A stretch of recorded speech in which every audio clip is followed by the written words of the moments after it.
Sino po kasama niya mag-an? Ito yung motor. May aso kasing tumawid, iniwasan namin. Siya yung nagdadrive, ito yung sa akin tag-isa kami. Uy. Kuya.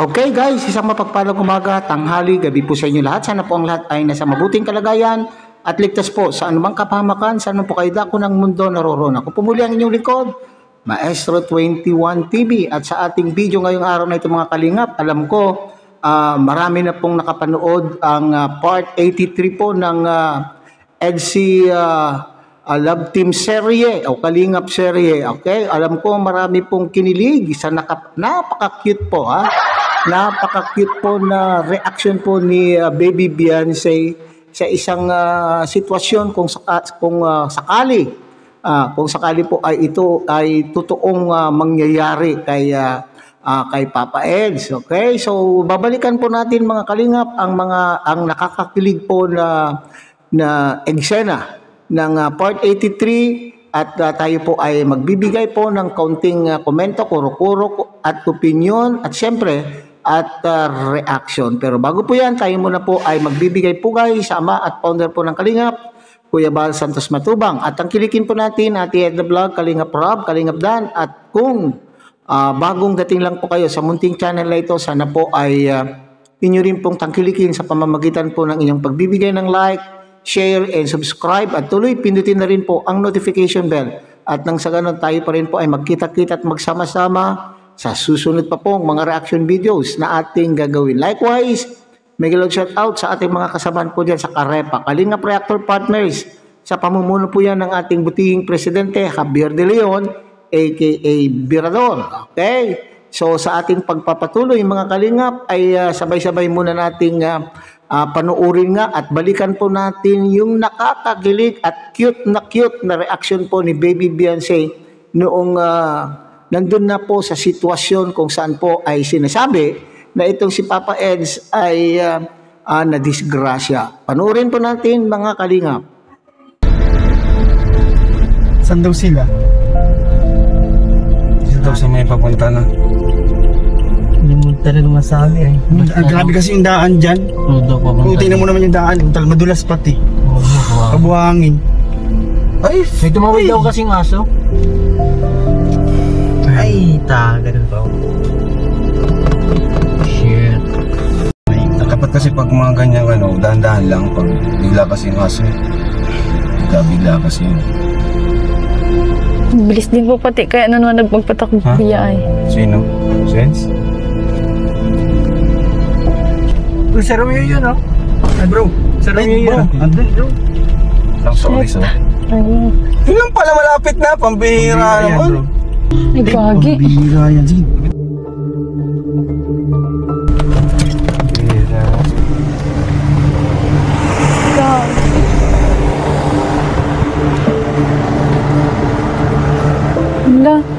Sino po kasama niya mag-an?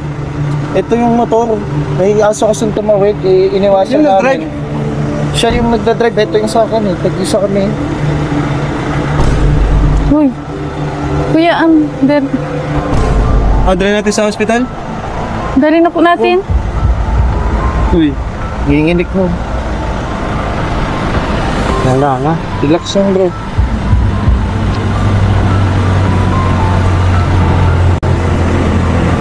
Baka may kilala kang pwede tubig. May tubig ka dyan? Kahit sa bahay po pupunasan po yung mga dugo. Baka masakit katawan mo? Pag ganun kasi siya tumbong ka. Kapag lang iniwasan niyo yung aso pagka sinahod niya tong balikan. Braso. Sa ulo, wala mang tama? Meron niya itong gasgas din yun bro.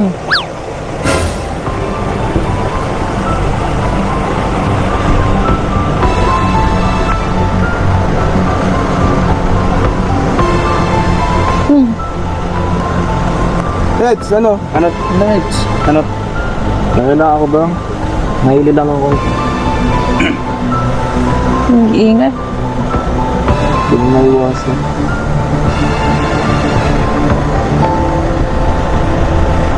Dalhin ka na namin sa hospital, bro. Ano po na bro, ang tingala lang. Business man lang. Kailangan ng ano? Paits, ano kailangan mo? Baka kailangan na ng ano ni Biancy, ng kiss. Kailangan ng dahil ito ay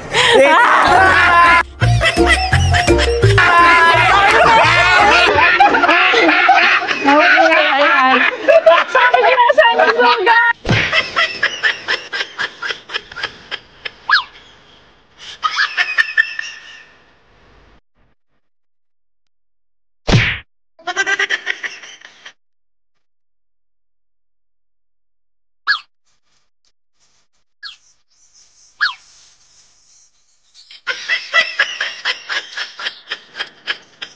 Ang bira ha! Wala yung sugat eh! Isip na! Grabe, dugo ka na, bro. Wala! Tinahanap ko po yung sugat. Wala akong... Pambira ngayon. ay so, napractice ako kay Gilo eh. Dito. Sabi ko na. Nangya. Natotoo na kanino ka. Ang sama na, Frank. Hindi ko maganda yan. Sabi ko, nahalata na ni Biancy. Titinan niya, sukat din. Sabi ko, baka nahalata na ni Biancy. Ano? Baka nyo mag-ano? Na-stress yun. Ano ba? Grabe nga lala niya. Hag na lang. Baliw ka. Hag na lang. Safe siya. Wala. Sugat-sugat na nga ako. Sugatan. Kailangan ko ng kiss. Ito yung mga magaling. Alala yung mukha. Yung tatay na nanay. Buti na ba niya nakapag-snack? Sabi na? Nanay pa. Kung nakapag-snack, sabi na. Buisit. Pagkasama niyo na kanino? Yung nanay, grabe. Hanip. Safe ako mag-drive. Mabilis ka kaya talaga magpatakbo. Okay mga kalingap, dito po sa ating napanood ay hindi na po maitatanggi. Hindi na po maitatanggi po ni Baby Biancy ang kanya pong pag-aalala. At yung pag-aalala po niya doon sa pangyayari kung saan ay sinabi, ay ibinalita po sa kanya ni ng grupo ng Kalingap team na ito nga pong si Papa Eds ay na-aksidente. So nakita naman po ninyo yung kanya pong reaksyon na nandun pa po sa bahay po nila. Lalo na po noong nakita na po niya itong si Papa Eds na nakaupo at nakayuko at inexamine kaagad-agad. Inexamine po kaagad-agad ni Baby Biancy itong katawan. Kung saan po ay sinasabi ay kinulayan at sa inakala po niya ay yung mga bahagi ng katawan po ni Papa Eds ay dinudugo. Okay? So dito ay nakita po rin natin mga kalingap, lalo na po itong EDC niyan, mag-loud shout out sa ating mga solid EDC supporters. At sa lahat po ng mga kalingap serye supporters, mag-loud shout out. Yan, maging yan man po ay Jom Carl, maging man yan ay wala na po pala yung isa. Maging iyan man po ay Nick Chris at kung mga iba't iba pong mga kalingap angels po natin. Mega loud shout out sa inyong po lahat, lalo na po itong mga supporters po natin, supporters po ng mga angels at ng of course itong mga love team. Okay? So dito mga kalingap ay isa na naman po itong proof, isa na naman po itong pagpapatotoo na itong dalawang itong mag-love team, si Papa Eds at ni Baby Biancy ay talaga naman pong mayroon na pong pagmamahal. Mayroon na po silang iba na po yung kanila pong nararamdaman. Bagamat matagal na po nating alam yan mga kalingap. So ito na naman po yung isang pagpapatotoo. Maski sabihin po ng mga EDC buzzers, EDC love team na ayaw hindi matanggap, yung mga naninira, yung mga hindi mapalagay na mga tao na talagang ayaw po ang EDC, sorry na lang po kayo mga kalingap. Sorry na lang po kayo. mamamatay na lang po kayo sa inggit. Okay, so nandito na po. Kitang-kita naman po ninyo mga kalingap kung papaano pagmalasakitan po ni Baby Beyonce ang kanya pong kalab team. Okay, baka mamaya sabihin na naman po, oy maestro, siyempre natural lamang po na gawin po ni Baby Beyonce kasi alam po niya na mayroon pong camera. Maski sabihin nyo pang scripted dito. Ang mahalaga po rito, tayo po ay binibigyan po ng isang magandang panoorin sa lahat ng sumusubaybay po sa serye po ng NC. Sorry na lang po kayo. Itong mga naninira na ito, sorry na lang po kayo. Ayan lang ang tanging masasabi po ng mga supporters po ng NC. Tuloy-tuloy pa rin. Tuloy-tuloy pa rin po ang kanila pong suporta sa Maglab team hanggang sa dulo po ng kanila pong laban. Kung saan man ito hahantong ay nandyan pa rin po itong mga EDC at nakikita ko sa mga komento po nila mga kalingap na talaga naman sila po ay naglalaan ng kanila pong oras upang sa ganun ay makatulong po sa views ng Love Team serye po ng EDC. Hindi po ba nandyan po sa kanilang mga komento ay talaga naman pong 101% po ang kanila pong suporta. Okay? So napaka-cute po. Sinasabi kong napaka-cute po yung naging reaction po ni Baby Beyonce noong sinabihan na pong ito ay it's a prank. Ay nako po, pambihira. At ramdam po natin talaga yung pagmamalasakit at yung hindi na po may tatanggi. Hindi na po may tatago ni Baby Beyonce kung ano po yung kanya pong saloobin. Yan ang mahalaga po dyan mga kalingap. So ipagpatuloy po natin ang pagsuporta po sa lahat po ng mga love team.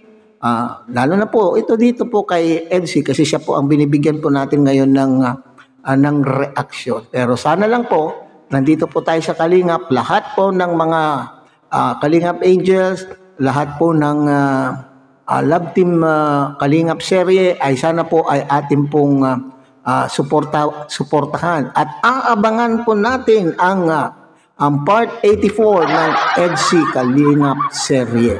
Okay?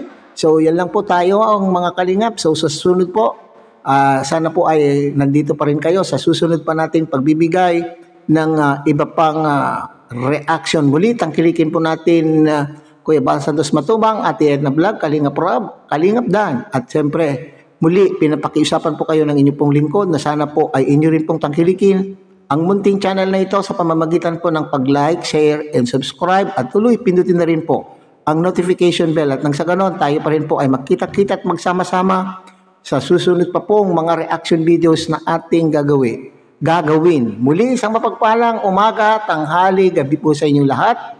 Mabuhay po kayo at God bless everyone.